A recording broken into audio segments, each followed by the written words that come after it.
YouTube has always been a love-hate relationship of mine. I've always loved doing it, but there's always been this kind of expectation, this unspoken expectation about how it should be done, what should be done, and who it should be done by. I remember back when YouTube first really came out, it was awesome. It was the most powerful form of entertainment possible, and it took the world by storm, because you had these people, these real life people, making entertainment from their bedrooms, and it was incredible because it made you feel like you could do that as well. You could make something that was just as incredible, things that were just as entertaining in a different way, with a crappy little camera, and whatever. You had a bit of space. You didn't need it. All you needed was a camera, and you could make something brilliant if you had the right mind.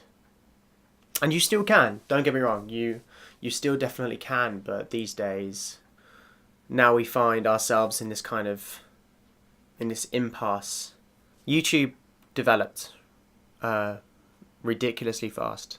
Companies very quickly soon clicked on to what was going on. That YouTube was going to be a great success. They quickly clicked onto that. And before you realised it, companies were backing these single YouTubers. They'd be able to make these amazing quality videos. They'd have the best cameras, the best hand cameras they can get. They'd have the best microphones, and they'd be able to create their own sets. They were basically became mini production companies, which all sounds good and well, but along the way,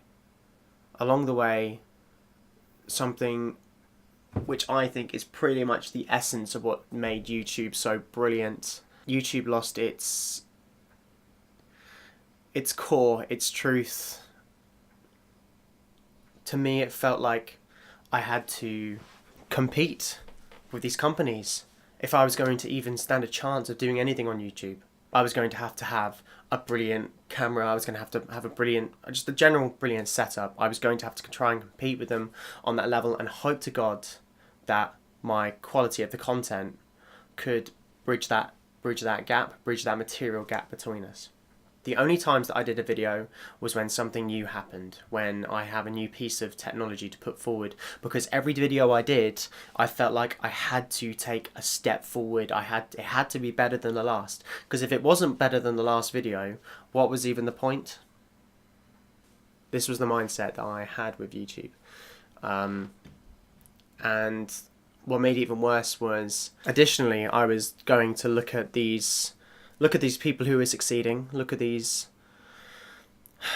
successful YouTubers, and I found myself almost trying to imitate them. I used to absolutely adore Smosh because they were fucking mental, and I saw that they were having a good time, and they were doing the stuff that they wanted to do, and I was just happy to be part of that.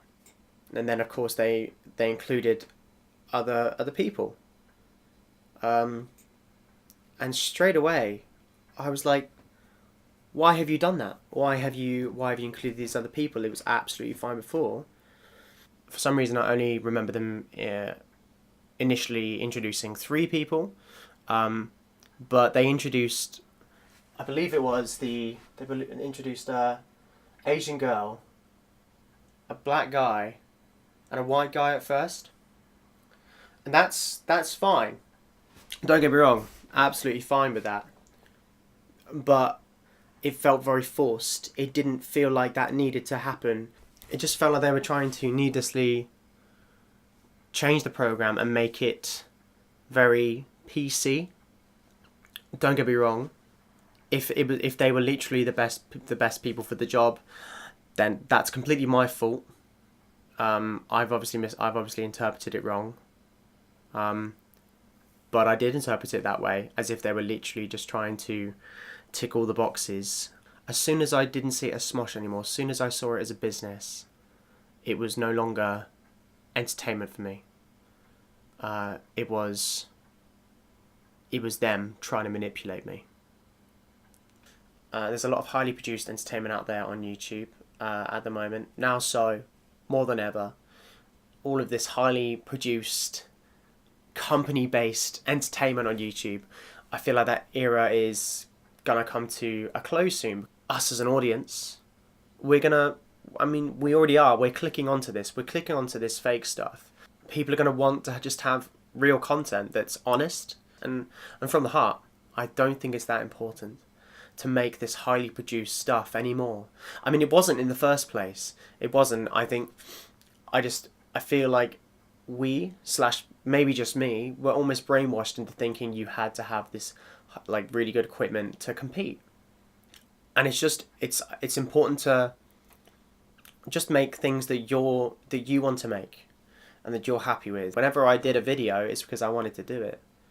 That's all I really wanted to say, is that I do think there's soon going to be a revolution from the audiences about what they want to watch on YouTube, and I'm looking forward to seeing what's going to happen.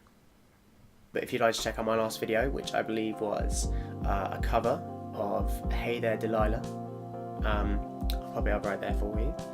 And yeah, if you'd like to follow me on Twitter as well, I'll pop the what the fuck do you call it? My username, whatever, I think so. I'll pop my username down there. And you can click on the link there to follow me there. Thank you so much for watching. I shall see you soon. Bye.